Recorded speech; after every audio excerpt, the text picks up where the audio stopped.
देखिए, पूर्ववर्ती सरकार के द्वारा कुछ बिना सोचे समझे कुछ ऐसे कदम उठाए गए, ऐसे कार्य किए गए, ऐसे निर्णय लिए गए कि उनको सरकार, भारतीय जनता पार्टी की सरकार बनते ही मंत्रिपरिषद की, कैबिनेट की बैठक के अंदर ये विचार किया गया कि पूर्ववर्ती सरकार के समय में कई भ्रष्टाचार से जुड़े हुए विषय, कई बिना सोचे समझे हुए, दूरदर्शिता को ध्यान में रखे बिना लिए हुए फैसलों पर रिव्यू करने की आवश्यकता है, उनके ऊपर विचार करने की आवश्यकता है और उसके लिए अलग अलग कमेटियां बनाई गई है। वो कमेटी अपनी रिपोर्ट जैसे जैसे अलग अलग विषय पर पेश करेगी, उसी हिसाब से उनके निर्णय लिए जाएंगे। बाड़मेर में हवाई अड्डे को लेकर के काफी लंबे समय से चर्चा चल रही है। क्या राज्य सरकार इस मामले में क्या? नहीं, इसमें राज्य और केंद्र दोनों ही इसमें रुचि रख रहे हैं। जैसा कि आप और हम सबको पता है, जिस दिन प्रथम बार आदरणीय प्रधानमंत्री मोदी जी प्रधानमंत्री के रूप में 2014 में पदभार ग्रहण किया, उस दिन देश के अंदर सिर्फ 74 हवाई अड्डे थे। आज मात्र इस 10 वर्ष के अंदर 150 हवाई अड्डे भारत की इस धरती पर अपने को देखने को मिल रहे हैं। आने वाले समय का जब विकसित भारत की जो अपन चर्चा कर रहे हैं,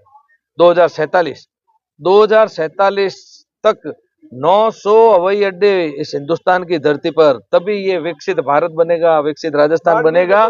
बाड़मेर का हवाई अड्डा भी उसी हिंदुस्तान, उसी राजस्थान में आता है। क्या मतलब 2047 तक का इंतजार होगा? कैलाश जी, हमारे को ये तो आप बताओ आम जनता को आज से आज कैलाश जी की चर्चा में करते हुए आपको ध्यान आपका लाना चाहूंगा कि एमपी चुनाव से पहले इसकी घोषणा आदरणीय मुख्यमंत्री भजनलाल जी ने जमीन अलॉटमेंट की, उसकी प्रक्रिया चल रही है। वो आज हमारे रिव्यू के अंदर भी विषय आया है, तो ये काम प्रक्रियाधीन है। अपडेट तो करिए ना कि क्या स्थिति है, जमीन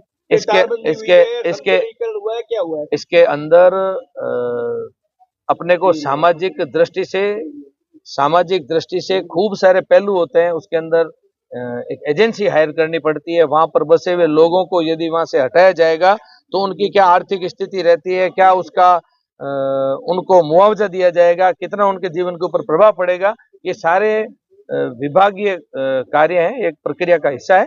इसलिए चीजें ये चल रहा है, ये लगभग हो चुका है और उसकी रिपोर्ट भी आने वाली है और रिपोर्ट आते ही इसके ऊपर आगे स्टेप फर्दर प्रक्रिया को आगे बढ़ाएंगे। किरोड़ी जी मीणा के खिलाफ मुकदमा दर्ज किया, इस पर किरोड़ी जी बड़े नाराज है। आप भी मंत्री, मंत्रिमंडल के, क्या कहेंगे आप अपने सीनियर वरिष्ठ अपने साथी के खिलाफ जो मुकदमा हुआ है इसके ऊपर?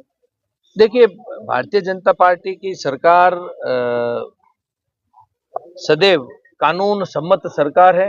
प्रत्येक कार्यकर्ता अनुशासित कार्यकर्ता है और अपन लोकतांत्रिक देश के सभी नागरिक हैं। कानून किसी को भी हाथ में लेने का अधिकार ना तो भारतीय जनता पार्टी की सरकार कहती है, ना उसका कोई कार्यकर्ता कहता है। यदि उन्होंने कानून हाथ में लिया है तो उस संशय पर पुलिस ने मुकदमा दर्ज किया होगा। जयपुर में कोचिंग का एक घटनाक्रम आया जिसमें बच्चे बेहोश हो गए। सरकार ऐसी घटनाओं के, गुजरात में भी पहले कोचिंग, दिल्ली में भी कोचिंग में मामले कई बार ऐसे हुए। सरकार इसको लेकर कितनी गंभीर, क्योंकि कोचिंग बहुतायत से बढ़ रही है, बच्चों का, युवाओं का उसमें जीवन है वो खिलवाड़ हो रहा है। देखिए, कोचिंग का विषय है जो बिल्कुल संज्ञान में भी आया और उसके लिए भी जांच भी चल रही है और उसके ऊपर पूरी सही रिपोर्ट आने के ऊपर उसके ऊपर भी चर्चा की जाएगी।